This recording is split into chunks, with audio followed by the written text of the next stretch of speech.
Oscar, buenos días. Evaristo, buenos días, público de Cadena Sur, buenos días. Pues ya estamos, Oscar, en pleno mes patrio, ya este fin de semana, pues el grito, el desfile y todo lo que nos distingue como mexicanos. Pues sí, increíblemente, ya, como dices tú cuando cantas, ya huele ya vienen las posadas. Ah, sí, ya va llegando diciembre y sus posadas, dice la canción. Sí, pero bueno, habrá que Avanzamos disfrutar. rápido, esperamos, Oscar, que pues este asunto de la inseguridad no afecte como el año pasado el asunto de los desfiles, y precisamente hablando de temas que se están viviendo en estos días. La semana anterior se hablaba de que pues hace 8 días, justamente recordarás, hablamos del nuevo año legislativo, y hoy estamos hablando, por reconocimiento de los propios diputados, de una parálisis legislativa, todo porque no se ponen de acuerdo. Esta parálisis, la legislatura anterior fue denominada la peor de la historia. Es La correcto. anterior a esa era la peor de la historia, la anterior a esa también era la peor de la historia. Y para esto ese título necesitaban 3 años para lograrlo. Cuando terminaba la legislatura, pues bueno, se les entregaba la deshonrosa medalla, pero pasaban 3 años. Y actualmente creo que ya se la ganaron, eso sí rompieron récord, porque desde que iniciaron, recordarás que los primeros meses de la legislatura todo estaba paralizado porque también no se ponían de acuerdo. Actualmente no se han puesto de acuerdo, no pueden sesionar, no pueden determinar absolutamente nada.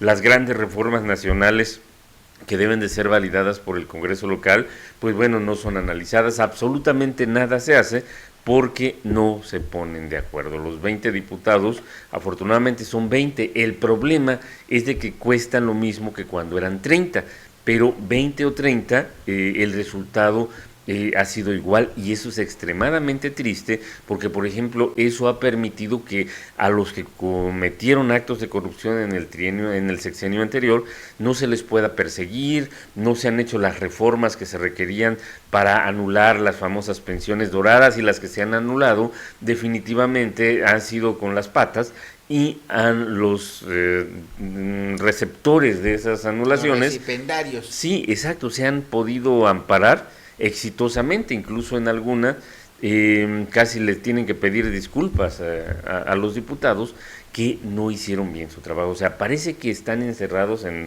su edificio nuevo, que su vida no trasciende a la sociedad morelense, pero en realidad nos están haciendo mucho daño, Evaristo. Sí, ¿y a qué le podemos atribuir esto, Oscar? ¿Será la falta de experiencia o será que los intereses? ¿Será la falta de asesoría? No pareciera difícil ponerse de acuerdo, sin embargo, ya llevamos varios meses así. Mira, tiene mucho que ver con el vacío de poder del partido que realmente recibió la mayoría de los votos acá, que fue el partido de Morena.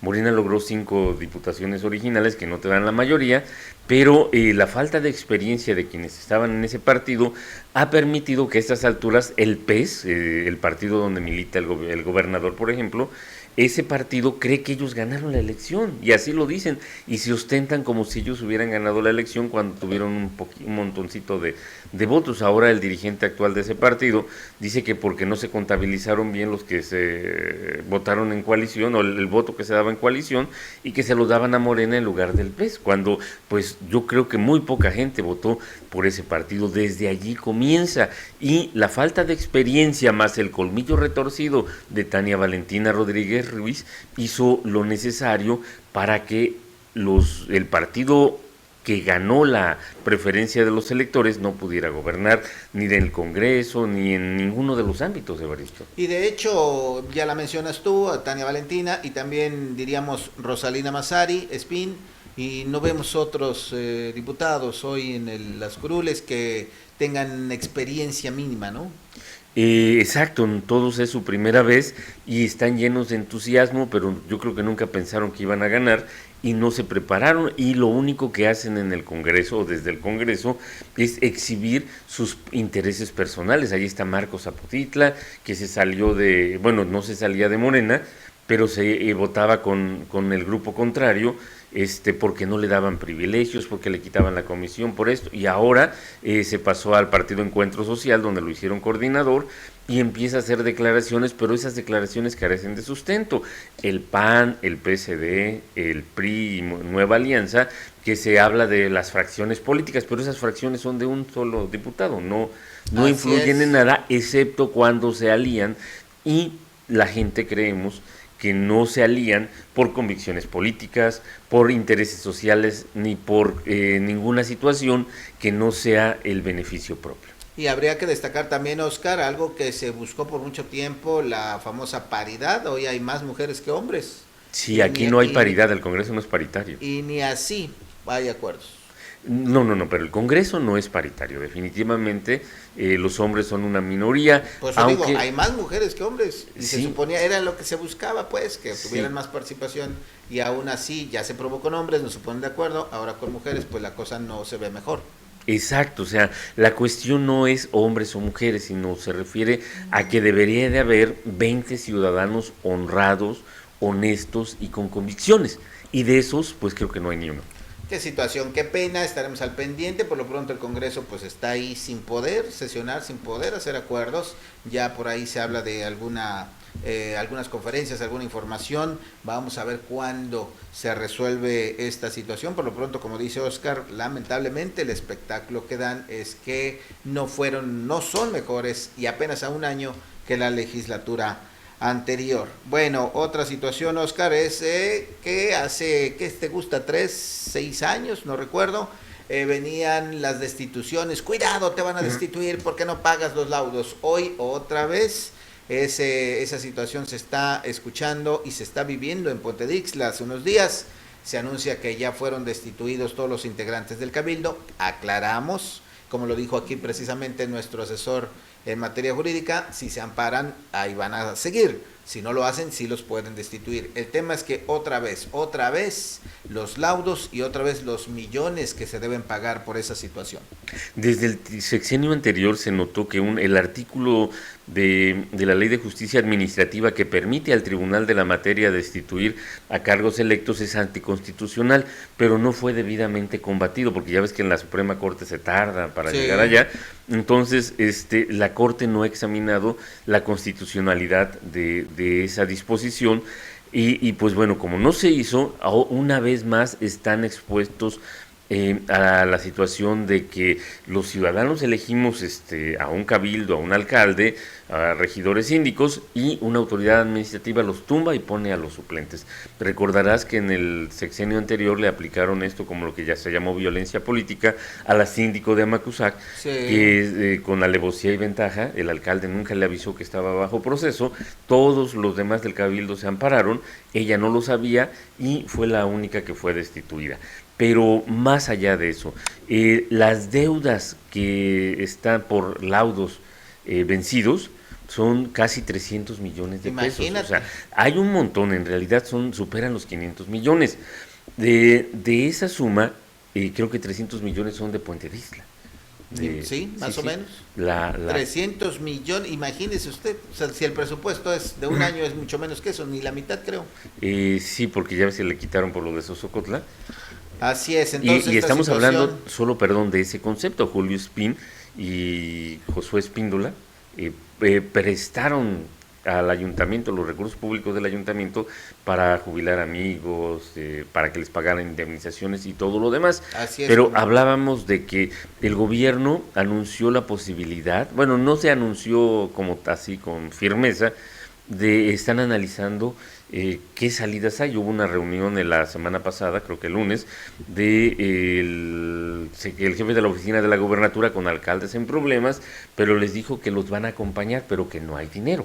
Y una diputada propuso reactivar el fondo municipal con un porcentaje destinado a las participaciones estatales para pagar, pero en realidad no hay una salida real a muy corto plazo, que es lo que urge. Así es, urge porque pues de por sí no hay recursos y encima tienen que pagar algo que no tienen, pues se complica la situación, al margen, Oscar, de que puedan destituir a las autoridades, porque llegue quien llegue es un dinero que se debe de pagar. Y aquí es donde decíamos, regresamos al tema porque el gobierno estatal anterior generó un fondo, recordarás, ya, por fin, el tema del laudos era terrible, hay que acabarlo, pero pues el fondo fue insuficiente, mal hecho, no alcanzó y dejó a los municipios como están. Y desde hace ya muchos años no escuchamos que puedan despegar los municipios y con este problema encima pues menos, y no solamente es Puente de Ixtla, de hecho como decía son más de 300 millones en todo el estado. A corto plazo, de inmediato, pero ya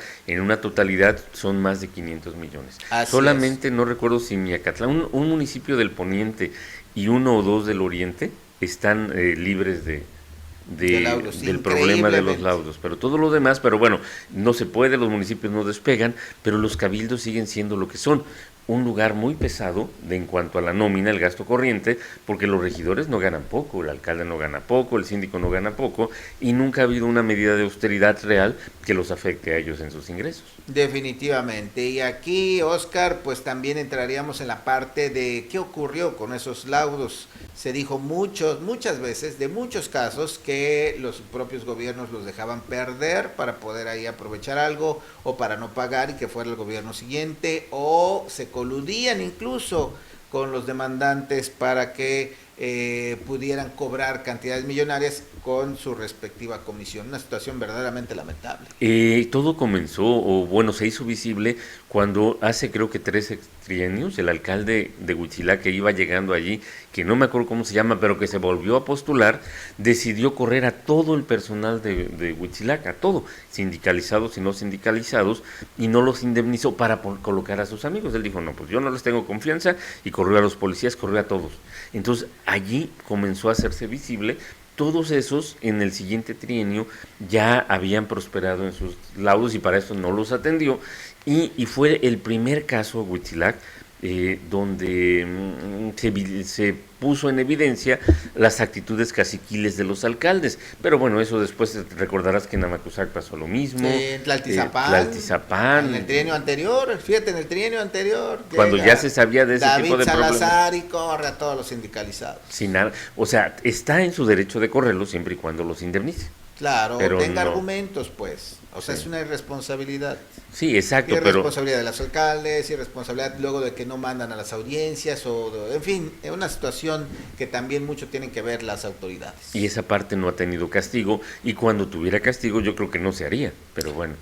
Así es, en fin, vamos a ver cómo salen de esta. Y Oscar, la violencia de la que hemos venido platicando en los últimos días, pues se ha manifestado de diferentes formas, y ahora, pues decía yo, cuando pensábamos que ya había pasado todo, pues siguen pasando cosas. Ahora amenaza de bomba. Tú hace 8 días hablabas ya de prácticamente un terrorismo, y sin duda la amenaza de bomba se inscribe dentro de esta situación. Sí, mira, pero ahí tiene otras características. Las amenazas de bomba son habituales en Cuernavaca, especialmente en los tribunales, tanto federales como locales, y en algunas escuelas. Hubo una época que en el TEC de Monterrey, hace varios años, cada vez que había exámenes, había amenaza de bomba. Y allí era una escuela. Es probable que haya sido nada más una maniobra de distracción, y una broma cruel, amarga, irresponsable. Y había una conferencia internacional en donde había investigadores de Francia, Estados Unidos y México, en una de las instalaciones que tuvieron que ser evacuadas. El proceso fue relativamente rápido, en 3 horas las actividades se habían restablecido, pero no tiene que ver con la violencia que afecta, sino la violencia que afecta hizo que la movilización por este reporte fuera real y genuina, pero no creo que esté relacionada ni que sea terrorismo en esta ocasión. Pero lo que sí se ha convertido en una evidencia de que ya le tenemos miedo a todo fue lo que pasó el fin de semana, de hace 2 fines de semana, en la zona poniente, cuando la gente, por su miedo, dejó de salir a las calles por temor a que la autoridad no pudiera asumir el control de la seguridad, y efectivamente no pudo. Ya a partir del lunes pasado, la Guardia Nacional, bueno, desde hace 2 viernes y sábados, la Guardia Nacional, el Ejército y todo patrullan en la zona poniente, y la situación no es que se haya restablecido porque nunca se alteró, sino que la gente tuvo miedo, pero además se puso en evidencia otro factor social de atraso, que es el hecho de que los taxistas son un cuarto poder allá y nunca han dejado que el transporte sea de otra manera que en sus taxis. Entonces ellos se sintieron aludidos por la amenaza que empezó a circular en el poniente, que iban a quemar taxis, cuando era un solo mensaje, un mensajito de Facebook, o de WhatsApp, de Facebook, era de Facebook, el mismo que fue multiplicado por grupos de WhatsApp por todos lados, pero no era una serie de mensajes, no era nada sistemático, sino uno solo que se multiplicó. Ellos, los taxistas, se sintieron el blanco y dejaron de circular, y ellos, como son un monopolio, un virtual, oligopolio, dejaron sin transporte a la zona poniente, que son 5 municipios, y entonces se volvió realidad el paro de actividades, porque pues cómo vas a ir a tu actividad si no hay en qué. Claro. Y eso también fue causa de que la autoridad no hace la suficiente presencia, no tiene la credibilidad para que los ciudadanos sientan que los van a defender.